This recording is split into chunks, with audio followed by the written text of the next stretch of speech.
Yes, people, welcome back to Never a Foul. Big up everyone is here. And you know what? Monts has just got here at the right time. I've just noticed that he's loading up now. So, guys, make sure you do like the video. Make sure you subscribe if you're new as well. Make sure you do check out everyone's channel. It's a new year. Aussie Gooners is there. Joe's is there as well. So make sure you do go and drop them a subscription. It'll be much appreciated as always. But yeah, first of all, see Joe, Aussie, Happy New Year, man. You guys doing well?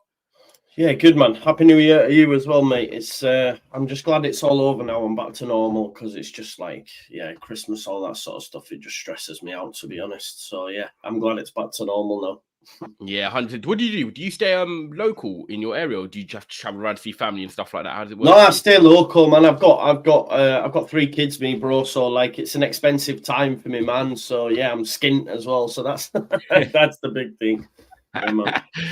Just difficult. How about you, Ozzy? How's your Christmas and everything, bro? Bro, I can't complain, man. I can't complain. Over here in Australia, the weather's been a bit shit, but you know how it is. You can't have it all. You can't have it all. And, you know, going back to a bit of normality now, can't complain. Yeah. Hopefully a good new year for yourself and everyone in the chat. Everyone Never a Foul, because to be honest, we all need it, man. Yeah. No, exactly. You're not wrong at all. You're not wrong at all. Monts is going to be here shortly, so we'll sort everything out with that. Whereabouts are you in Australia? Are you based, Ozzy? Sydney. Oh, did you see the firework? Was there a big firework display down there? Decent, bro. Decent in the CBD. Yeah, decent. It was good. Yeah, usually it's crazy even out in the west, but there wasn't nothing happening too much in the west, man. Usually Western Sydney goes off too, but it was lackluster in the west. Good in the city though. Very good.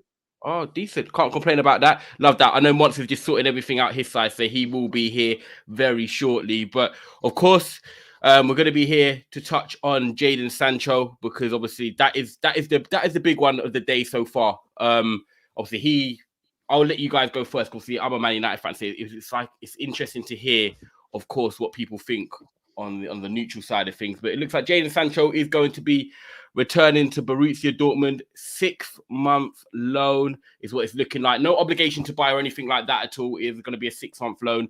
But yeah, what are your thoughts on it? I'm not really gonna ask you a direct question, Ozzy. I just want to see what your thoughts are on the whole Jadon Sancho situation since he's arrived, failure, success, what you think this move means for him, and then we'll dive a bit deeper into it. But yeah, what's your initial thoughts on it? I think when he first came into Man United, everyone was expecting for him to hit the ground running, and be the Jadon Sancho, that they've all seen, the highlight reel, yada yada yada. Struggle street, since he has been at Man United, hasn't been utilized properly from manager to manager. And it's been struggle after struggle for him. It hasn't been easy at Manchester United. And that's to say for a fair few players. I think this loan move, it doesn't make any sense to me. With Manchester United at the moment, you'd think that a player like Jadon Sancho should get a look in from time to time, or at least, when he's required. And right now, you wouldn't mind a Jadon Sancho on the right wing. You know what I mean? But if for me, it looks like the manager has just said, I don't want nothing to do. I just want him out of here. So he's obviously moving him on. It looks personal to me. I think when it comes to the professional side of things, even himself, maybe let's say he hasn't done himself any sort of favors. But we all know there's a player there. We all know there's some quality there. If the manager thinks he can't do much with it and he's got to get rid. I don't know. I think it's silly at this time for Man United, but if the relationship between him and the manager is beyond repair and he's not going to get a look in, he's literally going to be just dead wood, posting up pictures of him on Instagram, doing things, being on holiday, then I think in the mind of the manager, it's like, go out and get busy. And maybe if he does good at Borussia Dortmund, maybe Dortmund come into, are you interested in selling, big discount, and they might be able to get some cash for him. Maybe that's what he's thinking. As a player, though, when he has been on the pitch and he's been, when he puts in a shift, we can all see the quality. So what do? Some managers aren't going to be happy with every single player that's out there. And if you can't mend every single bridge. Yeah, no, I completely understand. Yeah, it's one of them ones where I don't feel like people are surprised by the situation, but like you said, it's a combination of things. Like you said, the situation with Erik ten Hag, before Erik ten Hag come in, we've got to remember people that like he was with Ole Gunnar Solskjaer, he was then with Ralf Rangnick. It's not like he just was signed by Erik ten Hag and it's not worked. He did have minutes, he did have game time, he did have chances under Ole Gunnar Solskjaer, and it didn't quite do what we expect him to do from the Borussia Dortmund. Whether it's a style thing coming to the Premier League, if you look at the successful wingers, you've got the Mo Salahs, Heung-min Sons, the Marcus Rashfords, the outputs, but Set Maximins, even when they were here, it's normally the ones that can run, they can get in behind, or they can take on their man 1v1. Michael Olise now, you've got Riyad Mahrez that was here. Do you agree with a lot of what Ozzy said, Joe, with the Sancho situation? I think Sancho's got to take or shoulder quite a lot of the blame here. It's all coming out in the wash, whether or not it's a smear campaign or whatever. You never know which side's putting out what. But I think it's clear Sancho does have a few attitude issues. I think he's had issues, obviously, turning up late to training and stuff. I think there's been stuff that happened at Dortmund. Obviously, he left City when he did, so I don't think he's a shrinking violet in this whole scenario. I understand him going out on loan. It's about protecting value, right? If he goes to the Bundesliga, smashes it again for Dortmund, then there's a chance there for someone to maybe take a chance on him and Man United to recoup some of the money, but they're not going to get anywhere close to what they bought him for. It's just one of them, innit? It's I think he came in at Man United at a time where the place was stinking. Not that it's much better any now, but if you look, like, you've got Matic coming out saying we had to set our own fines up, and a load of heads were all like turning in late. So he almost came in the wrong atmosphere anyway, because the standards were on the floor. So he's coming in and saying, is this where the standards are? I'm going to operate like that as well. Whereas if, let's say he was to go and let's say he went back to City, for example, that's not going to wash, is it? And everyone around you's also setting the standards high, which then makes you do that. So maybe if he got pulled into that, and yeah, it was just a bad signing from not when it was made. Obviously, a lot was made about Sancho. I always laugh because I remember them following the bus or something, and they're all going, sign Sancho, sign. Like, it's hard to think it went from being that to now, like, yeah, we all want it. I don't know. Do you want him gone, Ty? Is it a case of like, yeah, let's just forget about that deal and move on? Do you know what? It's so interesting, right? Because I think it's a proper valid question, because if he goes out on loan, which I expect him to do well at Dortmund, the thing is he's settled there. He knows the club. So it's not like he's going somewhere where he's got to try and like showcase himself again. He knows the manager as well. So for me, him going back to Dortmund is a perfect place for him to go and get his confidence back. I'm not expecting to go there and be poor. I'm expecting to go there and actually do well, because as much as he's getting away from Man United and we're not a great environment for him, he needs to go there and prove to himself that, look, I should have been playing at Manchester United. There is still a player in me. So I want him to go there with the attitude of not like it's a 6-month holiday. I think that's what I don't want him to get, in that sort of comfortable surroundings. I'm on a 6-month holiday, basically. I'll come back to United in the summer and then I'll still get sold or whatever it will be. No, like, go there, Sancho, and impress and show Man United fans, show Eric Ten Hag why you should have been in this squad. Show the Manchester United new board or Ineos, look, I can still be an important player here. And even if you do want to leave, you still want to impress anyway, because you then want clubs to come in for you if you want to leave. So if you're poor, clubs might be put off by coming in for you. So either way, I feel like Sancho wants to go there and prove a point. And then for me, on my side, it's a real shame, right? Because I don't want to mention, but number 11, you had Martial, you had Rashford, and you had Sancho. When I actually look at that as a front four, I was thinking 2 years ago, oh my God, if we can get that front four like ticking, they can play versatile positions. They've got pace, they've got finishing, they've got that mobility as well. And like that front four has just not come to fruition. We haven't seen it. Number 11's obviously gone. Sancho's going now. Martial's leaving at the end of the season, and Rashford's a bit of out of form. But if I asked you for at the start of 2 years ago, what do you think about that attack? You guys would be thinking, do you know what?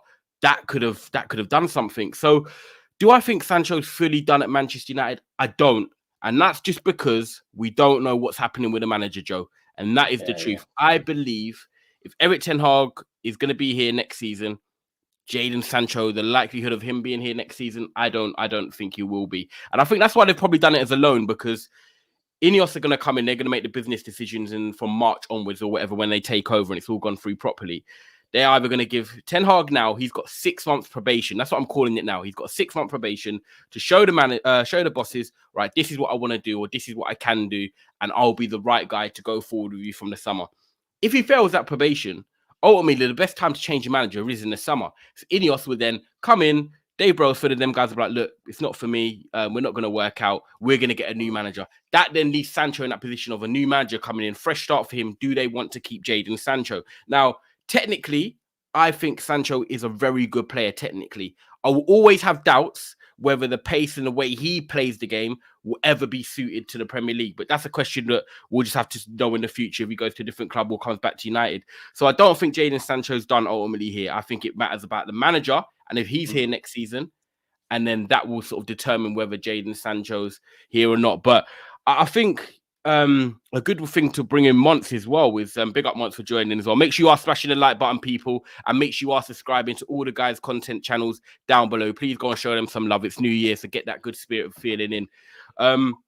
With Jadon Sancho, Monts, if he is to leave in the summer, because obviously this is only a loan, if he does play well, which will go with the percentage that we think he will play better than what he would do obviously at United, what do you think is the maximum money we can recoup for him, considering we spent 75 million on him? It depends how well he does, because what do we consider well? Because we don't actually know what Jadon Sancho's ceiling is anymore. Like, we can tell he's still technically a very, very good player, better than most, more intelligent than most as well. And we don't know what he's been doing in the background. We don't know how much he's been training. We don't know, has he really got his head down? We don't know. There's so much of the unknown when it comes to Jadon Sancho, and unfortunately, I feel like he's now in a position where he has to kind of build himself up again from the ground up. Even though we know he's not a dead food, we know he's not a dead baller. He's kind of this whole Ten Hag situation hasn't just put a dampening on Man United's reputation, but his as well. Let's be honest. Like, he's not a player where managers are necessarily going to be fighting over. Let's keep it a buck. Our manager's really going to be fighting over Jadon Sancho's his signature in the summer, regardless of how he plays, because there's always that risk of, right, if we invest anything over half of what we should for this guy, what happens if he falls out with the manager? What happens then? You know, he hasn't. The good thing for me is that I don't believe he has this same record of what everyone says about, you know, not getting on and looking uninterested. For me, if you look at his Dortmund numbers and you look at his United numbers, there's absolutely enough time to turn his career around. He's 23. He's 23. Yeah, he's 23. He's really young. Yeah, he's 23.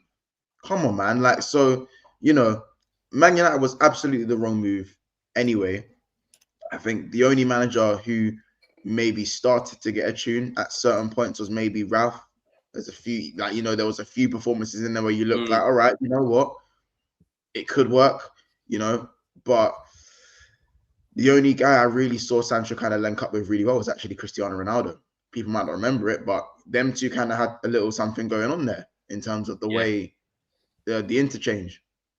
So I think that this move for him, they could definitely recoup maybe a 40-45 million, around that kind of mark. 45 million.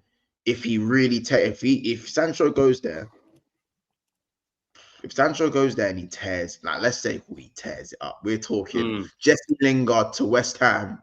If he does that, if he does that, then you could see maybe a 60 million price tag there.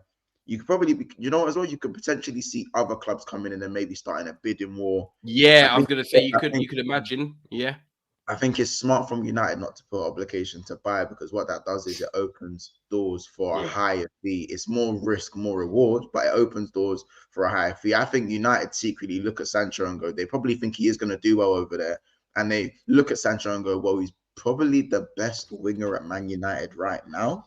Yeah, naturally he is. Yeah, he probably is the best. Like, you're looking at Anthony, you're looking at Rashford's form, you look at Garnacho. Maybe you have an argument with Garnacho how he's doing with his, because he looks like he's hit a bit of form.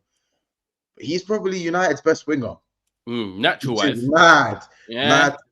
That's why I don't think we'd want to sell one, because I think if Ten Hag's not here in the summer, that's why I do think Sancho could definitely come back. I know Ahmad's just come back from injury as well. Yeah, big up Mustafa. I think he's got a chance at the end, between now and the end of the season. But that's why I don't think we're in a position to sell Sancho just like that. I feel like that's why we've got to monitor the situation, analyze it, because if Ten Hag does go, I think that he's a player that we could definitely still keep and just give a fresh start to. Obviously today, go on, what do you say? I do have a hot take, which I'll get to when you finish what you're saying. I have a hot take. Okay, because obviously the thing away from it as well is that this morning we've been linked to Michael Olise. Now, he's a player that I've liked. I tweeted about him back in 2021 when they signed him from Reading. And the thing is about him is that he's one of them wingers that I was like, last year, Manchester City should have gone in for him to replace Riyad Mahrez because he's a right-sided winger, left-footed, very glidey, very like left-right. He can do the jinky stuff, but he's not the most quickest. But his IQ and the way he's deceiving on the ball. It just reminds me of Riyad Mahrez. I just feel like he was a like-for-like replacement. Now, Man City didn't get him, and they were looking to buy him last summer. Then Palace, put in a release clause, extended his contract, and there's reports this morning that United are potentially looking at him as the big money buy in the summer. Now, I would be all over that just because I like left-footed, right-sided wingers. I think Anthony's not worked out, and we need to sell him. And I also feel that he can create, he can score, and he's got Premier League experience. He's doing very well at Crystal Palace right now. So for me, if we could look at it and say, like, Anthony, are you maybe going to be surplus to requirements? We don't know. Sancho, you might be surplus to requirements. We've got room for a winger to come in. So we could have Ahmad, Rashford, Garnacho, and Olise come in. And then you've got one of Olise or Sancho that's going to stay here, be here, basically. So for me, I'll be looking at Olise and being like, I would love to have that guy at the club. 60, 70 million. If you offered me right now, Sancho going in the summer, but we get Michael Olise, I think I would be taking Michael Olise, if I'm totally honest, just because I feel like the overall ceiling of him in the Premier League is higher. But that's where I stand on the Michael Olise thing. Obviously, that's coming this morning. They're links, they're rumours, but I'm all over it. I mean, Olise, that's Olise that looked at Chelsea, Liverpool, and Manchester United. So I think with his one, it's really weird. He had such a low buy. I think it was 35 million at one point. It was last year. Yeah. Which is incredible, to be fair. And I don't know, man. I feel like what we saw from Olise is good, but compared to what Sancho was doing at Dortmund, it's not even a fraction of what Sancho was doing at Dortmund. Jadon Sancho was considered better than Bukayo Saka. It was the highly sought after winger in the world. People were saying, do you realize people were saying should Phil Foden have done what Sancho is doing? So should Phil Foden have left? That is how good Sancho was at Dortmund. People are questioning Phil Foden. And Phil Foden is arguably, we're not even going to get into how good he is and what he's doing and what he was doing even back then. So my hot take is that another reason United don't want to sell Sancho in terms of they don't want to put the obligation to buy in his loan clause, simply because if Ten Hag gets sacked before the end of the season, that is one last door for Jadon Sancho to come in and pull up trees, especially if his loan spell goes really well. That's one less winger Man United have to buy without Ten Hag being there. And maybe there's a door. There's still a door. There's still a creep. I agree with you. I think it is 100% the most logical thing. That's what just before you came on, I was saying Ten Hag's on a 6-month probation, and he's got to now show the board why he should be at the job in the summer and be the guy to take the club forward. Because at the end of the day, Joe and Ozzy both know when you work in business, if someone comes in, or even at the company I'm working at now, but we had new bosses coming in 2019, and they come in and they do the pitch of we're not going to change too much. But of course, there's going to be never new owners, and they're going to sit there and not change anything. They're coming in to stamp their authority down or to carry it in a direction that they feel was going to happen. And I'm not saying they're wrong for that. That's just what anyone would do. If I thought we're going to take over a business, we'll be like, right, we're going to keep some of the framework in, but this is what we're going to add or change or implement. And that's what happens, Ozzy. What do you think of Michael Olise, by the way? Obviously, I know that you're an Arsenal fan. You've got Crystal Palace coming up next week. Do you think he'll be the type of player that would like to go to Manchester United? Let's actually flip it. Not just Manchester United wanting a player. Exactly. At the end of the day, do players want to come to Manchester United when you look at what we've done to players over the years? Now, that's a point I was going to make, and you've already made it. Is Man United attractive for him right now? See, Michael Olise might look at his current form and that he's being, he's now a target from a lot of teams, not just Manchester United. Is it the best move for him right now? I don't think it is. I don't. I think him coming into Manchester United right now, he's going to be struggling. He's not going to be able to. Unfortunately, there's a lot of players right now struggling at Man United. There isn't any sort of consistency. So for him, does he want to leave Crystal Palace? And I'm not saying whatever. There's levels to this. Yeah, Man United, of course. But does he want to leave Crystal Palace right now, come to this Manchester United team? Look at what Jadon Sancho's tried to do, right? If he looks at Jadon Sancho and says, well, geez, how long has Jadon Sancho been there? He's been under 3 different managers and he's had no chance. what are my chances of getting out there? He could look at Anthony tomorrow and say, wait a minute, that was that manager's guy, and what's going on there? If I come out there, what are my chances of success? Doesn't matter how good of a player I am. What are my chances of success? Who's gonna be there to help me succeed at Manchester United? Is it the manager or the players? At the moment, a lot of the players kind of heads look dropped that 1 minute and up the next. So I don't think it's an attractive place for Michael Olise. The only thing I think can get him over there is coin, is money. But Manchester United have sort of changed from the days of paying out massive amounts of money. Yeah, we're trying to deviate away from that. Yeah, because that just got you guys a lot of headaches for a long time. And from what I can see in the comments, people are saying that Jadon Sancho's on what, $350 a week. So, why would you want to leave that? So for Michael to come over, it's going to have to be for a payday, or it's going to be, looking elsewhere. I'm not saying Man United aren't a big team. They're a massive team. But right now, the project, it looks a bit shaky. And some of the best players in the world. If you're 21, 22, 23 years of age, they're like vital years, and you're trying to break into the international team as well. You got to think Michael Olise is in the France under 21 team, but he'll be looking next year after the Euro, saying, right, the World Cup in 2 years' time, that is where my aim wants to be. I'll be 23, 24 by then. That's where I want to be heading. Do you think of that, Joe? Is obviously I know that you're a Leeds fan, and we've got we've always had a big rivalry in terms of the football up there in the north. Do you look at United and think that, this ain't the type of place where younger players will want to come? Or do you think it might be like, no, they've got the new people coming in. They're actually going to finally have a structure. They're going to have the right people in place. It might be the right time to start joining.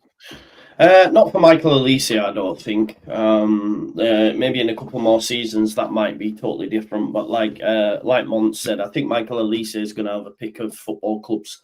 When that, I don't know what the release clause is, but you might find in the summer, quite a lot of clubs might trigger that, and then he'll have his pick. And no disrespect, he's not picking Man United if they're clubs like City, Liverpool, even Arsenal are in for him. It's not happening. I don't know if Arsenal are, but listen, he's a top player, and it would be a silly move at this stage of his career to go to Manchester United. I know it's a huge club. I hear it, and people won't want to hear it, the Man United fans in the chat, but right now it's not that club, and I think it'd be a poor move for him, and especially when we know City would definitely enter that conversation. And I think if you're going anywhere in Manchester, unanimous, isn't it? You're not competing with them. No, exactly. Which is very true. Big up, guys, watching. Let me just get through a couple of the super chats as well. Sancho's doing very well in that Smurf League. No biggie. Big up SGD for the super chat. Appreciate it as always. Hope you're well. Michael Ramsey, Benteke to rubbish Arsenal. Rubbish Jones too. Big up, Michael. Happy New Year, by the way. Hope everything's well. Keep supporting the channel. We do appreciate it. And guys, make sure you do like this video if you are here right now. It does really help the channel grow. So make sure that you cross off the live chat, hit the thumbs up there, which is a nice, obviously, a way for us to keep hitting new audiences. And also check out the guys' channels down below. Aussie Gooner, Just Joe. Their channels are down below in the description. So make sure you do go and drop them some comments on their videos. Make sure you go and check them out. Good guys down there. So thank you. And then last but not least, before we move on to Arsenal, overall, we'll just go quickly around the houses. Months. Do you think this low move is going to work for Jadon Sancho? Like, do you think he's going to perform? When we all look at this and reflect on it in June and we say, like, look, Sancho's back now. How did it go? Do you think it's going to go well? Do you think he's actually going to go a bit under the radar? Or do you think, no, like, mentally he's just not in the right space and he's not going to kick on there?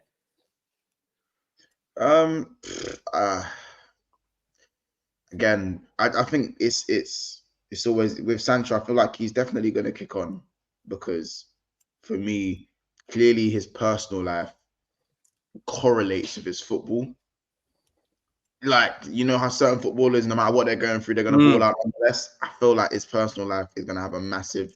But wait, are we under? Hold on, are we under? You're not under 50 likes. Nah, there's no way we're under 50 likes. Hold on, give me 5 seconds. Come on now, bro. Now I'll have to check it. Now look at this. Now you got we go from Jadon Sancho to likes. Watching and 55 likes. Yeah. So what we're gonna need to do is stop the clock. Stop the clock. Yeah. Stop what you're doing and smash the like button. It looks like this. It starts. So if you want to, and costs nothing. It costs nothing. it starts out looking like Aussie, and if you click it, it'll look like me. It's not hard. Please, guys, come on, seriously now. Brilliant, Come on. brilliant. Come on now. Love Anyway, that. We got sorry, 61, Ty, right? We got 61. We got 61, I think. There we go. Let's get it to 100, man, at least. Come on, guys, play your part. It all counts. Do you know what it is? It's early. It's the 3rd, and it's people start to go back to work. Yeah, now, so go back to work. 70. Sorry, what was the question? Was it whether we'll kick on at United? Yeah, or so overall, Dortmund. like your gut instinct, do you think it's going to be a success, or we're going to look at it saying, or yeah, what's your instinct telling you? yeah, no, I know I was going to say no. Yeah, no, I think for me, I think going back to Germany is almost like his second home now. I think that's the only success he's had even in his short career, I guess, even though it feels like he's been there for like 5-6 years now. So I think he'll be fine. I want him to do really well. I even low-key wanted him to do well at United, even though I'm a Liverpool fan, because he's a brother, innit? He's a brother. He's gone over to Germany. He's kind of been one of the first in a while of English players to go abroad. Did he kind of start the trend? Would you say Sancho started the trend again of British players going out and doing their thing? Yeah, I feel like he did, because he left City at a young age. Was it really? Do you reckon it? Because I know. Listen, Noni Madueke was out at PSV, even though his thing was like no one was really looking at him like that. Yeah. Sancho, for me, I can't really think of anyone else. I look at him as like the staple, like the big name Yeah. that when everyone was like, raw, like he's gone out there, and then What, like Englishman can ball out the Prem again? I forgot Englishman can play out the Prem like that. I'm trying to think. Chat, let me know if you got any other names of any other players who've gone out, English players have gone out and really done well. Of what? Telling me Jude. Of course, Jude. I know, yeah, Jude, hit it. Like, but with like That was but you- after, the- yeah, the before, fact like that maybe the before the Sancho time. Yeah, before that, the fact that you lot are giving me Jude Bellingham, like Jude Bellingham was at Birmingham when Sancho. That's a was good doing one. it. You know what? I like this one. Marcus Edwards. He's now at Sporting Yeah. Lisbon, and he was at Spurs, but he was a bit of a bad Mhm. boy, as they want to call it. And then obviously he's doing this thing over there at the moment. Yeah, exactly. And from a similar lens to me, Marcus Edwards, like we know that story kind of all too well. So again, that's like a good one, I'd say. I think the fact that people are mentioning Jude Bellingham shows, because remember, Jude Bellingham was at Birmingham early days, playing at Birmingham when Sancho was ripping up. You know what I'm saying? So I think he did kind of revive that whole young English players going abroad. As I said, people were saying, should Phil Foden have done what should he have done what Sancho was doing? Should he have gone the Sancho route? That's what people are saying, you know. That's how good he was. So I've got all the hope in the world that I think he's going to do well. I pray he does well, and I hope he does really well, because at the end of the day, as a football fan, not a Liverpool fan, as a football fan, I just want to see him play him ball again. Do you know what I'm saying? Yeah. Ultimately, you want to see him enjoy this football and actually, I want to see the best players play to the best of their ability. I want to see what they can do. I've kind of forgot what Sancho can be like at his best, because I've not seen it since he's been at Man United. So let's see what he can. You see it in preseason. He played false nine, and he looks intelligent. Yeah, but we know he's not a false 9 months. He's not going to play. If he went to Arsenal, Liverpool, Leeds, Man City, Chelsea, he won't play the false 9. Dortmund are going to go and play him now where he should be playing. Of course, but that shows me the manager's incompetence. Why would you play someone in a position you have no intention of playing him in for the upcoming season? Yeah. He's still an intelligent footballer, as you said earlier before I got here. You said he's an intelligent footballer. He'd fit in at like a Barcelona, La Masia. How about this? He probably should have went back to City. He probably should have. Yeah. Like, you see how Pep love. How about this? Before Grealish moved, like Pep loves that whole slow cutting, passing back. Retain the ball. Yeah, he loves all that. Sterling. You know what I'm saying? So yeah, and you know what? I do agree with this in terms of Sancho is best of a striker. And I think before we round out and go on to Arsenal, I think the way I look at it is that in Sancho's 3 years here at Man United, I was like, right, we finally got a striker in the summer who actually is more of like an old school number 9 who wants to get in the box, wants to get across the line, score goals, can run in behind. And we saw what Sancho done with Haaland at Dortmund, and I thought he hasn't really had that sort of play at Man United he can link up with. Now we've got Rashford, Garnacho, who are output wingers, you know, cut-in, shoot merchants, I'd call them more. They're more output rather than sort of technical wingers. And then you've got Anthony, who's just not doing nothing at the moment. You've got Amad, who's just come back. So I was thinking Sancho would be the perfect link between a midfield and the striker, because Bruno Fernandes, we know what we're going to get from Bruno Fernandes. I accepted it. He's not the most prettiest footballer. Sometimes he'll get you an output of a goal and assist, but he's not going to be an Odegaard, for example, and maybe control a game a bit more. He's not that type of number 10. So I thought Sancho would be the link between like a Bruno Fernandes to Sancho to then Højlund, because he were the ones that, you know, he could feed him just like he did at Haaland with at Dortmund, but we haven't seen it. And now we've got Højlund struggling with chances per game. He's not getting many touches because a lot of our wingers are more, you know, they're more for themselves. They want to cut in, they want to shoot, they want to have that sort of them moments rather than being a selfless winger, which Sancho is. And there's not many of them in world football. So it is a shame, because I did think that, you know, the Sancho-Højlund link-up was going to be the thing that could help us climb up the table this season. But we'll have to come back to it and see. Let us know in the comments as well what your thoughts are on Sancho, and you think he'll be a success at United. We are going to move it on now, so make sure you like the video, people, and make sure you do subscribe to all the people down below. Let's get us to 100 likes. There's 300 of you here, so please make sure you do hit that like button, man. It does massively help, so come on, don't be lazy. Ozzy, over to Arsenal and Ivan Toney, because that's been the talk for 2 to 3 months now. January's here. You know, the talk can now be actually put into fruition if Arsenal want to make that deal happen. Now, I want to kind of link it to a bit of your form, because Arsenal have dropped points against Fulham. You dropped points against West Ham. And I'm not going to say in some of the games you've had some clear-cut chances, but in the Fulham game, I didn't think you actually created many clear-cut chances in the Fulham game. I thought that you had the ball, but you didn't do much with it. Is this sort of a perfect time to go into January because it's highlighting the fact that you need a proper number 9? Or do you think no matter what the situation is at the moment, with the club's finances or the way it's heading at the moment, it's going to be more, you know what, we're going to have to sit tight and we're going to have to do the business in the summer? What's your thoughts on how it's gone with Arsenal now, with the form and what you're thinking is going to happen in January?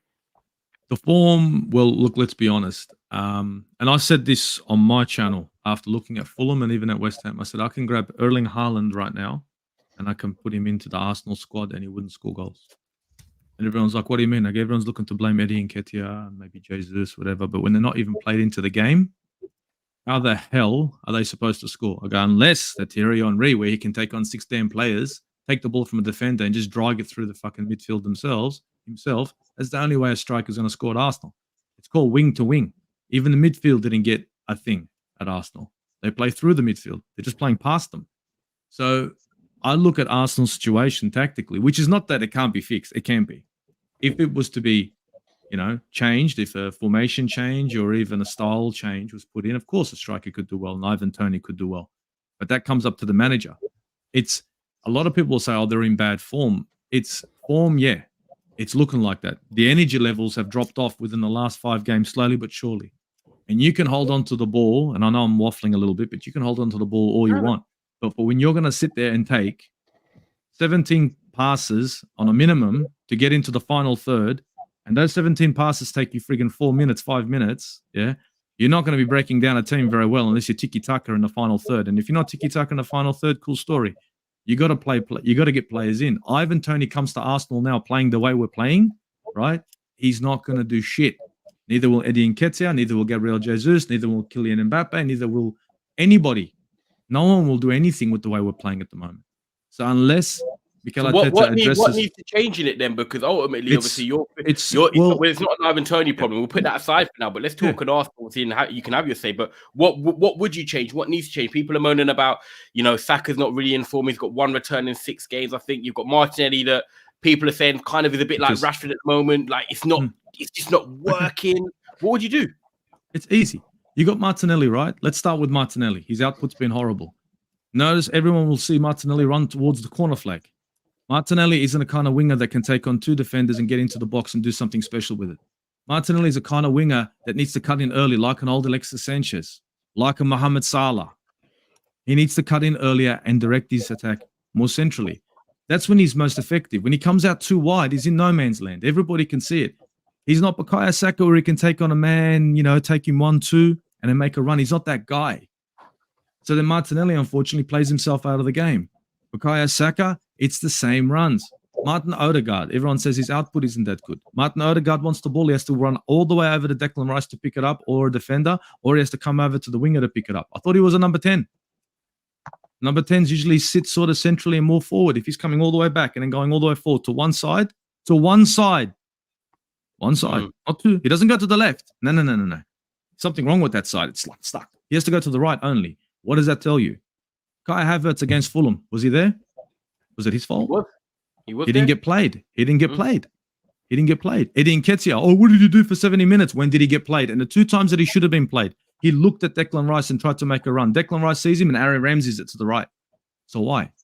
These are all tactical issues. Do you not, Ozzy, do you not kill me today? It's the truth, bro.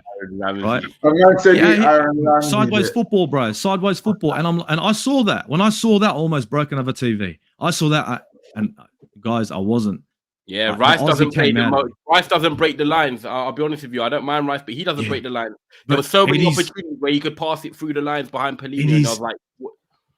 I know Eddie's not the greatest striker, but Eddie's even he's looked and he's making that run, and he's going to beat him. You know he's going to get it, and he's looked. They've made the eye contact, and you passed to the right. You slowed the whole game down. So the tactics at Arsenal at the moment, don't get me wrong, they can work, but the only way they're going to work, if you're going to put together that many passes, they're going to have to be, when it comes to the final third, like almost tiki taka, bang, bang, bang, bang in the back of the net. Not let's take. You're going to have to be clinical. Yeah, the passes have to be sharp. It's got to be like the old days of Arsene Wenger, with Jack Wilshere scoring goals, walking him into the back of the net. It's got to be like this. It can't just be Bukayo Saka on one side, Gabriel Martinelli on this side. These are the two outputs. So do you feel like the starting 11 can stay the same, and it's just more of a tactical side of things? It's nothing to do with personnel. So it's not like you'd have Trossard coming in for Martinelli or Fabio Vieira coming in and change anything like that, or Smith Rowe. It's just like, no, it's just tactical. It's not personal. Personnel is not an issue. I could bring in Leandro Trossard, and he could improve that left-hand side at the moment for Martinelli, or I could say to Martinelli, cut in earlier. Maybe that might help. Tell him, I want you to cut in earlier. I don't want you to go that wide. That'll change Havertz's run. That might make them link up. Ooh, did I say they might link up? Maybe. That's a tactical move. And when it comes to our striker, yes, a striker would definitely help Arsenal. But the only way a striker is going to help Arsenal is when you play the striker in. And a striker is not going to do very well when Gabriel Martinelli is putting crosses into the top tier and Bukayo Saka is doing similar. You know what I mean? It's not going to be very easy for a striker. And if your number 10 isn't in and amongst near the striker, he's out there towards the defenders or out on the wing, it doesn't really help a 1-2 with the defense. You know what I'm saying? It makes it difficult. We're not playing the style that a striker is going to thrive at the moment. Now, I'm not saying it's impossible, and I'm not saying it's beyond. No, those are tactics that Mikel Arteta can change, and he's very capable of changing. Does he want to? It's his choice. It could be a formation. It could be just slight tactical change. It might be just role changes. But the players that we do have, they're decent. Yes, we've got some spots that aren't perfect. The left wing, the left back situation is a bit how you're going. Ben White, to me, looks like he's playing with an injury. Regardless, when we look at the midfield at the moment, it's fair and square. When you look at your wingers, your right winger, your left winger, they do have the capability of putting the ball into the back of the net. But it becomes very, very obvious to defenders that it's going to come from Bukayo Saka. He's going to drag it over to his right. He's going to go 1-2 with Martin Odegaard. He's going to receive the ball, and he's going to try either go for goal or put the ball square across the face of goal. Now, if this is going to be the attack every time from Bukayo Saka and you're a defender, are you going to be surprised? No. And if that defender and that defensive line is allowed to continue to hold its shape while Arsenal trying to put together an attack, are they going to phase? No, they're not. Finito. Yeah. So that means Bukayo Saka's output's out the window. Martinelli's output will be out the window. And Jesus, well, who's he going to link up with? If Gabriel Martinelli doesn't cut in early, who does he link up with? If Martin Odegaard isn't there, yeah, because I remember last year, I remember link up with anybody.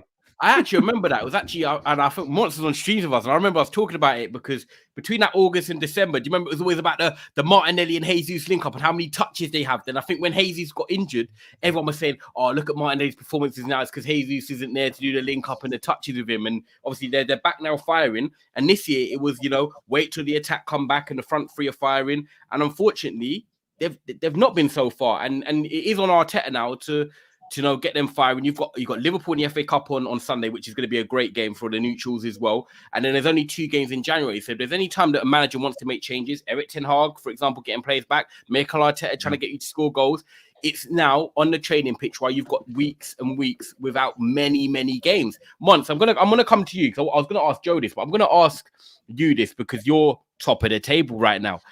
In regards to yeah, it's the facts of the facts. Smile, you know, I hate Liverpool, but I'm a football fan. You know what I mean? So don't say it too loud.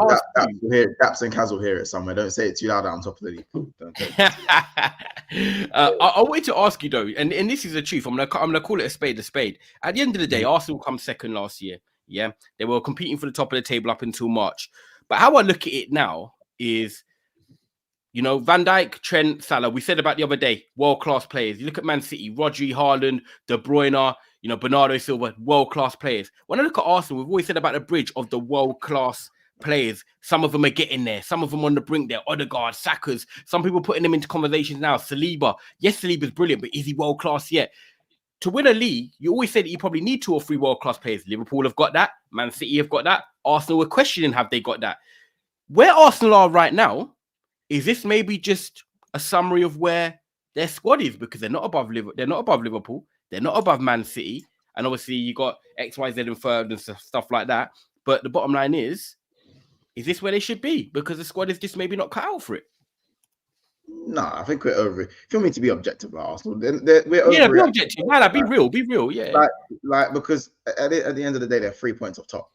Yeah, which is it's not. It's actually like okay, like you know, it's not 9. Have they fallen off a cliff? Absolutely not. Have they had a reality check and a humbling? I'd say so as well. 2 things can be true. If we're talking the players, Arsenal from the defense to the midfield haven't really changed too much from last season. In fact, if anything, I think they've improved. It's the attack that has not regressed. I genuinely think this is the level of their attack. As in, actually, no, that's harsh. I think their attack can improve, but I think last year is starting to look like an overachievement of their attack. See what I'm saying? So you know how Martinelli's getting 15, Odegaard's getting 15, or you know, Saka got what, 12, 13, along with double-digit assists.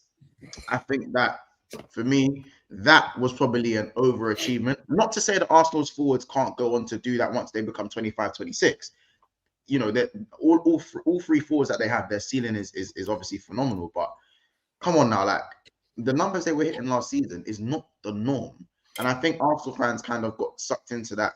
And not just Arsenal fans, I think a lot of us kind of looked at them and go, "Rah, next season, and they do that again, this is the norm for them. This is Arsenal Football Club. This is what we have in front of us right now." So I think maybe what we saw again was an inflation, and now we're kind of looking at a little bit closer to what the actual level of the attackers are. Not so much Bukayo Saka, because in all comps he's still doing his thing. But Martinelli, we can all see that Martinelli, once you take away the overlap, once you take away the link up with Jesus, we're not really seeing much. 2 goals in 17, 78 players in the league with more goals than him. He's not giving, and he's not offering anything. Trossard don't play, and he has more goals than him. And I don't even want to use. I don't really want to use goals as a direct parameter for Martinelli. But when Trossard has more Premier League goals than you, that man doesn't play. And when he plays, he doesn't even play wing. He plays 8. He played false 9 once and got hooked at half time. Like, understand what we're really looking at here. Like, Martinelli is playing as bad as Marcus Rashford. People don't want to say it because Arsenal are in a good place, but he is playing horrible. You know, I don't think he's a player who is he's not as limited as people say. I just feel like the system, I believe, is limiting him more than what we're seeing.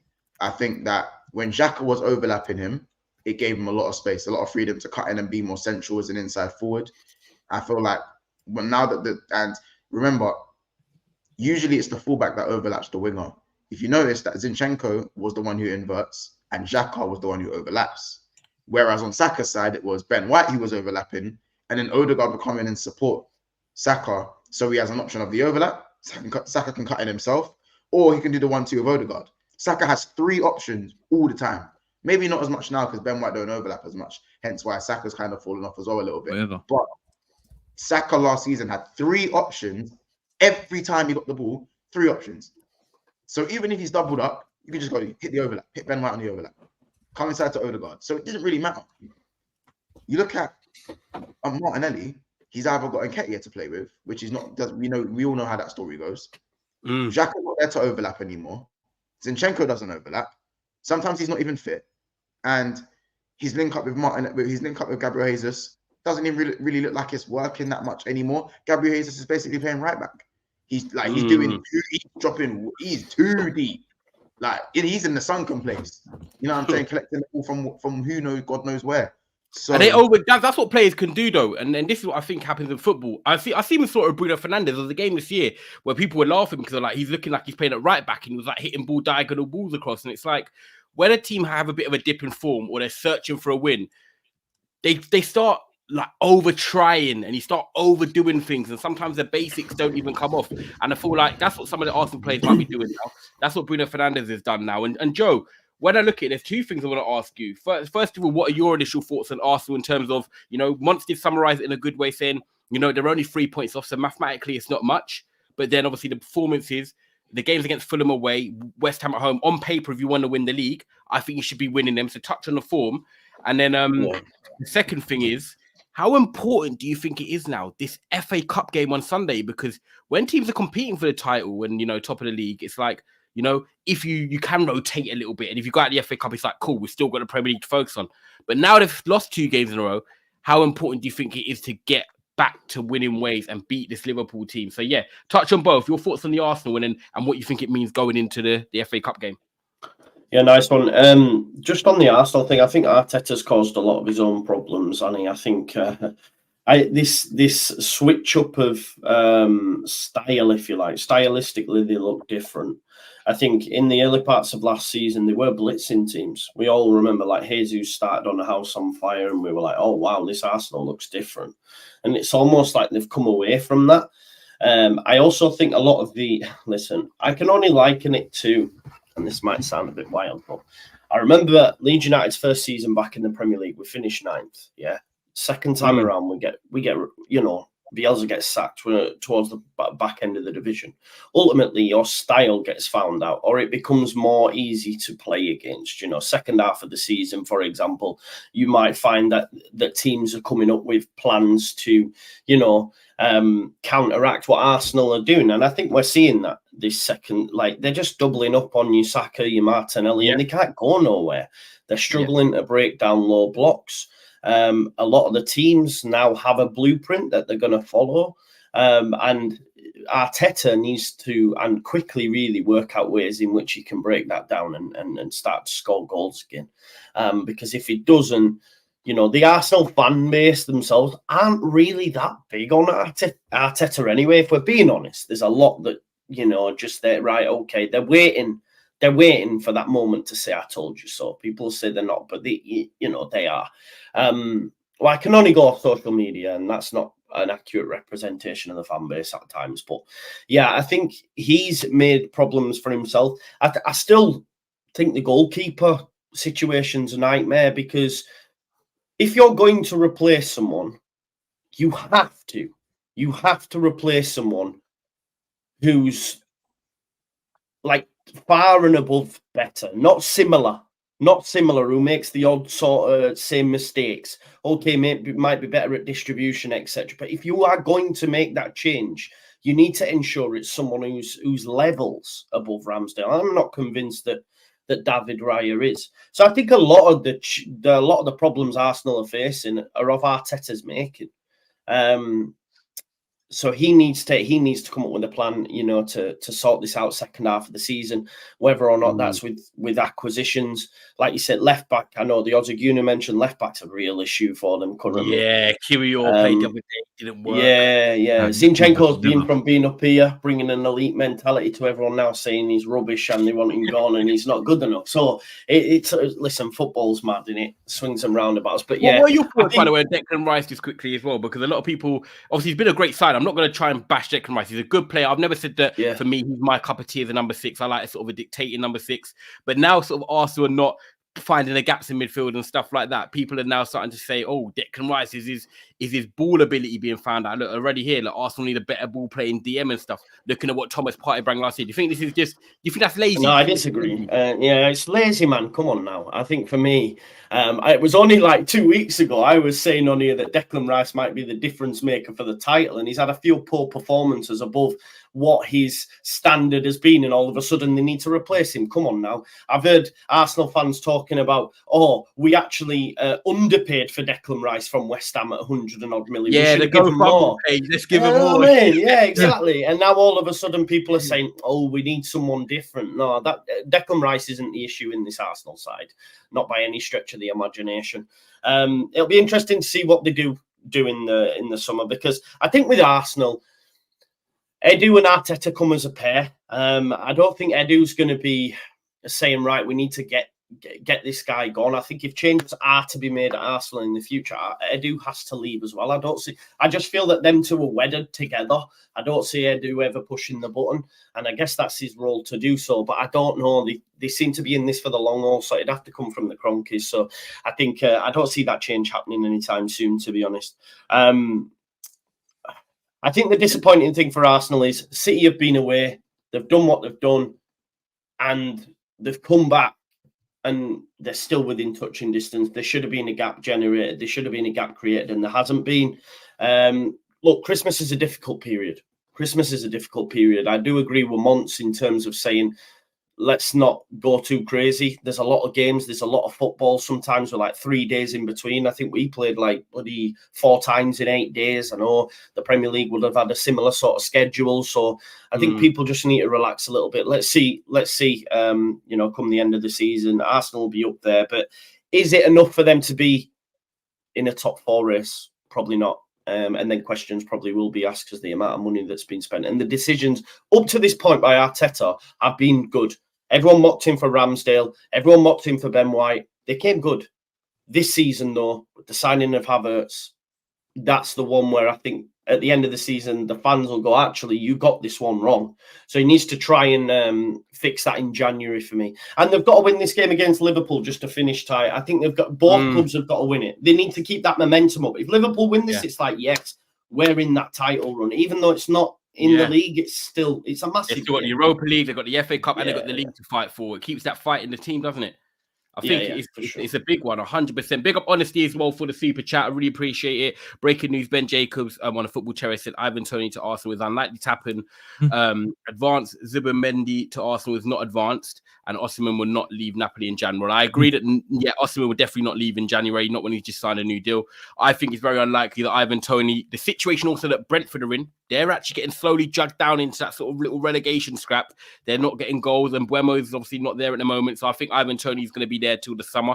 And Zubimendi, he's going to be one to keep an eye on, obviously.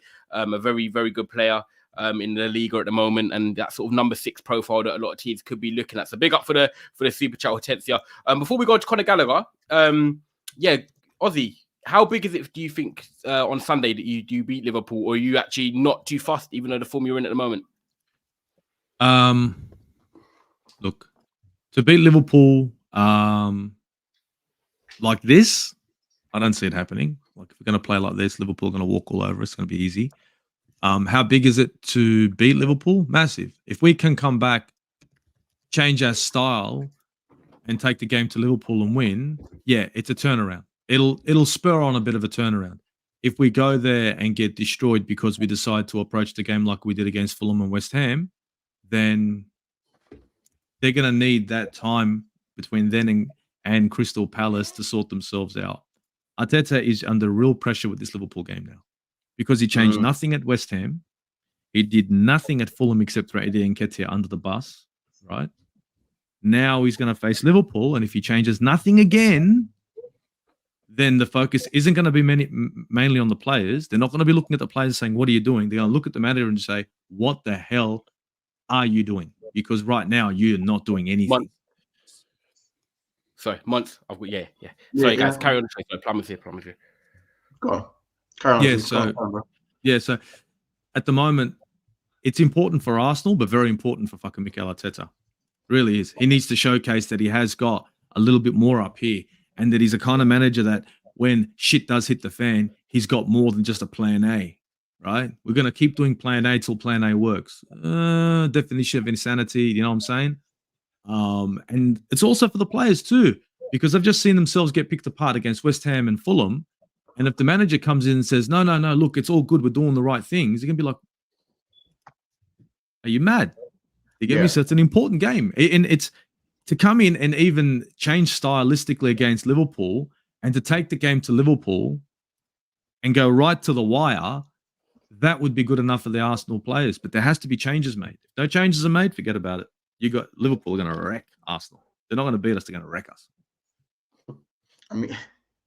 I mean, listen, bro, as a Liverpool fan, I look at that game and think it just depends on which manager decide to go strong or not. Do I see Arteta going strong for the game? I actually don't think he does. I think he tries to rotate. And I also think Jurgen Klopp rotates. So I don't think the Arsenal game would be a reflection of, you know, where Arsenal are at. I think the reflection of where Arsenal are at are going to be their game, you know, when you come back on, is it the 21st? So it's not where we're at. It's not where we're at. It's trying to use this game to try to reset, right? It's new ideas, new movement. Like Mikel Arteta hasn't got many opportunities to go out there and play any game that he wants. This is a game now against Liverpool. He can't afford to go in there the way he has the last two times. And even if he does rotate his squad ever so slightly, won't be massive, right? He needs to go in there with a different mindset. If he goes in there with the same mindset, what's the point of even playing the game? It's going to bring the players down even more because it won't be a 2-0 to Fulham. It'll be a 4-0 to Liverpool. Mm-hmm. I don't know. I don't know about. I know. I do. If Fulham are able to hit me on two small counters, right? And Ben White right now is 100% fit, right? He can't keep up with wingers. Are you telling me that Liverpool aren't going to hit me for 4?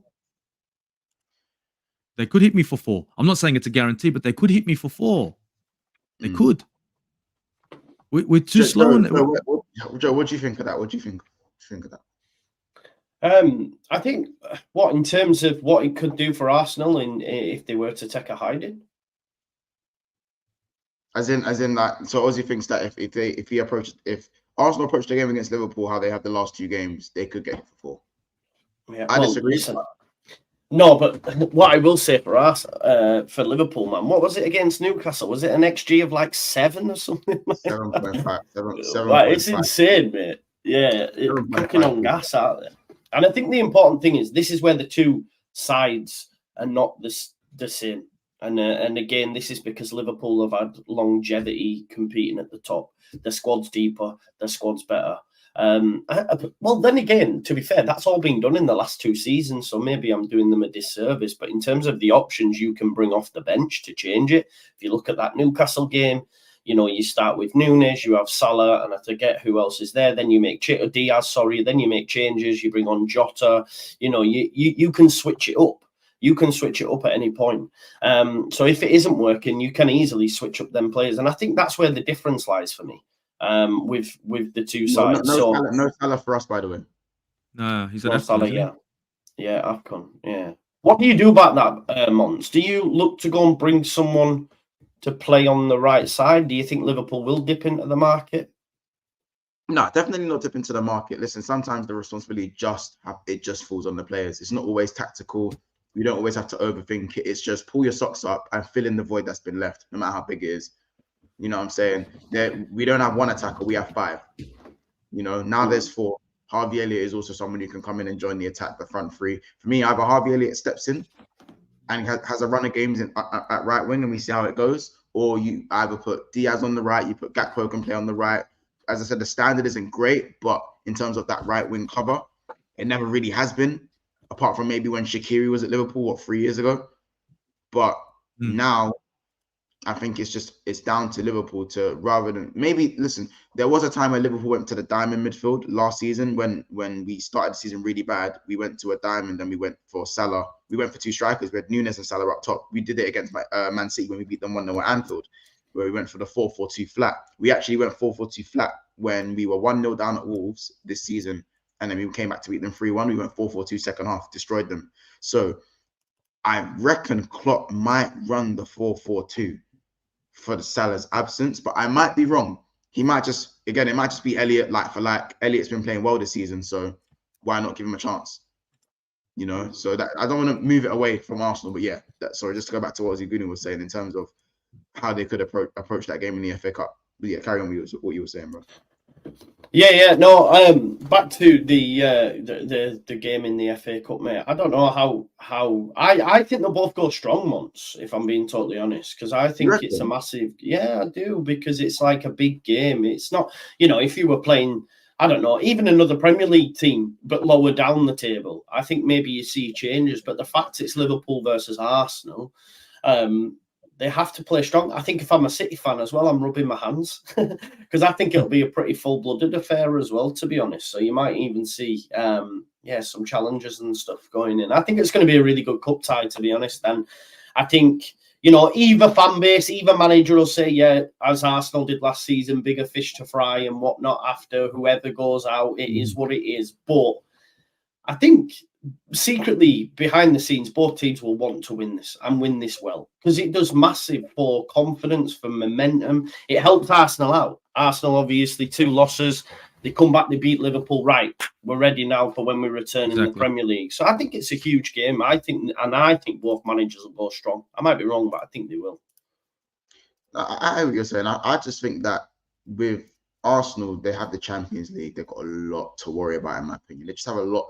They have a lot of competitions to worry about. I feel like the January window is going to be so important for them. I think this game's come a little bit too early for both Liverpool and Arsenal. Just a little bit. Like, I generally think both teams rotate, and it's not going to be a reflection. I think the styles will stay the same. I think it'll be a good game. We don't tend to beat Arsenal like that at the Emirates. For Liverpool to hit Arsenal for 4 at the Emirates, we're going back to 2018, 2019 times. Like, realistically, look, I might be blowing it up a little bit, but you know what I'm saying? It's a possibility. Yeah, like, it's not a risk you don't want to walk in with the possibility of that even happening. But I think your defense is just far too good for that anyway. I just think your defense is far too good to be letting in 4 goals against anyone. Look, the thing is, however good Liverpool attack is, Fulham almost had 3. Yeah, it's true. So now West Ham missed the penalty, could have been 3. Could have been 3. So I'm not saying the defense is bad. I'm just saying that when you've got a defensive line that's so high, and they've been instructed to bypass the midfield with passes. Watch the game, guys. And what are you going to get? Ben White isn't able to keep up with wingers at the moment. That guy's playing with a knock. Your left back is Kivior, and he's not holding on. Tomiyasu just came back from injury, and he was off the pace. So now your right back and your left back, who's a decent left back but is not fit, are both off the pace. What do you guys have? AC wingers. Do you guys hit well on the counter? Mm-hmm. Yes, you do. You get me? And that's how we're conceding goals in the counter, because we're sitting so far forward and holding onto the ball for 4 hours. So that's why I look at it and think, and I'm not being doom and gloom, I'm just being realistic. If Fulham can almost hit me for 3, why couldn't Liverpool hit me for 4? Only way they couldn't is if Mikel Arteta addresses the situation when it comes to tactically and decides to maybe go into this game with a fresh idea. For God's sake, he could go back to 4-2-3-1 and play like he was last season. He could. Well, one thing I'll just add on to it, though, I feel like the reason why we probably wouldn't hit you for that many goals is just simply because we're not going to... If we were to sit back like Fulham did, then I can actually see the possibility. But because we're not going to sit back like Fulham, it's going to be more of an end-to-end game and all that good stuff. I generally feel like...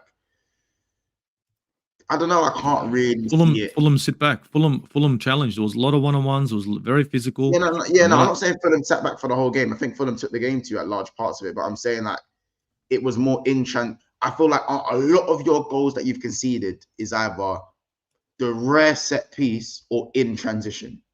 The fast transition, the fast transitions. That's where I think you can hurt Arsenal. You know what I'm saying? It's almost more lapses of concentration. You guys have still been defensively not on paper, because Liverpool have a better. We've conceded less goals than you, but I still think defensively you've been probably the best in the league. Let's have it right. I know, but when you look at I'm just looking at our form. Look at the games previously, and if we look at the games previously, we weren't playing with with a slow tempo. Yeah, it was different. The tempo wasn't this slow. Now the tempo is slowed down. So all I'm thinking is if we're going to play with the same tempo, then Liverpool going to allow us 10 passes to get into their third or 17 passes to get into their third. If I allow you guys to line up, am I going to be able to break you? Not really. I mean, if I hit you quick, you know what I mean? I can't. If the tempo changes, everything changes. But I just saw us play against West Ham, and I just saw against Fulham, and it seemed even slower against Fulham. Yeah. So I can only presume that if we play in the same formation with the same tactics, then it will be slow. You can't play like that. You can't. We can't play. We cannot come at you guys that slow because we're not going to score. I couldn't score against Fulham. I couldn't score against West Ham. What chance have I got against Alisson? Better keeper than Leno. I mean, okay, Fulham we scored. I'm sorry. But what I'm trying to say is against West Ham, I couldn't score. And Fulham, look, let's be honest. That goal that we scored was on a counter, just like I said we would score on a counter. And Leno palmed it off to Saka, who was sitting there with defenders all over the joint, and he just taps it in. Apart from that, we did nothing more. It's not going to be that easy against Liverpool. It's not going to be that easy against Manchester City. It could have been easy against Fulham. It could have been, I'm telling you, it could have been a whitewash against Fulham. We've got the players, they've got the ability. But it just seems like we haven't got the right formula at the moment. And I don't know, that's up to Arteta. That's up to where the manager comes in. He earns his coin. He's got the personnel.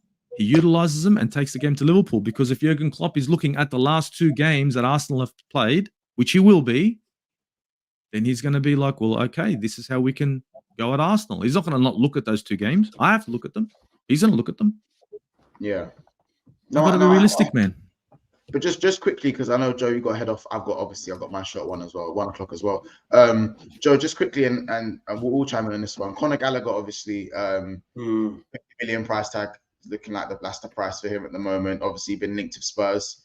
A midfielder who Poch clearly wants to keep, but the board aren't really maybe on board with the idea of Conor Gallagher. I think he's probably one of Chelsea's better performing midfielders this season, but that you can also use that as a parameter as why they are where they are. If Conor Gallagher is your best midfielder, then maybe that's why you're 10th place. There's loads of ways to think about it. Quick thoughts on that? To be honest, this is a damning indictment of what's going on at Chelsea, because the only reason the board are not on board with keeping him is because he helps them with FFP, because they paid nothing for him. So therefore, 100% of the transfer goes across to say, we've made 30 million. Therefore, that's going to go on the balance sheet. And football, really, if we're being honest as a fan, should never be about the balance sheet. If Poch wants him, let him keep him. But it just shows for me, it's never going to work, bro. They're just going to regress. I'm here for it, but I just think if a manager's not the one making the decisions, it ain't going to work. I feel that Potter was never a bad manager. He just got players thrust upon him. And I think Poch will also go out the same way. How can he's been their best performing midfielder. I don't understand it, but I do understand it. It's for cash. That's what it's about. There's my thoughts. They're up shit creek without a paddle, Chelsea, and it's only going to get worse. No, I hear it. And Ozzy, just your quick thoughts on the Gallagher thing. Honestly, I couldn't agree with you more, Joe.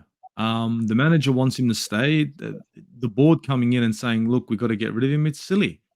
What are we trying to do here? What is the board trying to achieve? I mean, if it's dollars and cents and coin, they could have saved a lot of money by not getting involved in the fucking first place and not making all the signings under the sun without the manager that they wanted.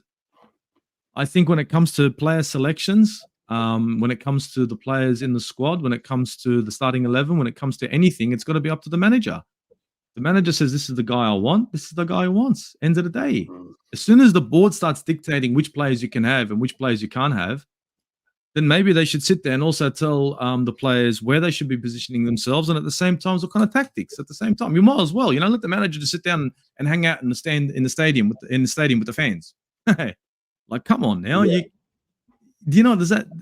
What's the point of a manager if you're going to play around? You know what I mean? It's like being an artist. Having a blank canvas, and all of a sudden, somebody comes into you that's asked you to, put a painting together and says you can't use yellow. Wait a minute, I like yellow. You can't do that. Yeah, exactly. That's what they've done right now, and then they expect the picture to be perfect. Come on now, let the man work. look, long may it continue if they're going to do that and take out the manager at the knees and then blame him later on. Love it. But it's unfair. Managers should always have final say. Managers should always have final say. Exactly. Yeah, it's probably really confusing for the player. He's captain at the moment. Yeah, exactly. This is what I'm saying. Toney's captain, and he's like, oh, he's not slapping that press. Yeah, exactly. And that for me, Mons, was a move by Poch to the board to say, look, I'm making him captain. I want him here. And they're still looking to move him on for the balance sheet, for the cash. It's mad.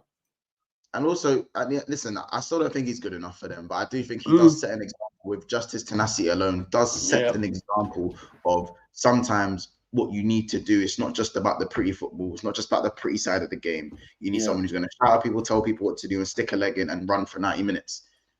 Jordan Henderson done it. You know what I'm saying? It's never just system, pretty tricks, and sometimes you need that.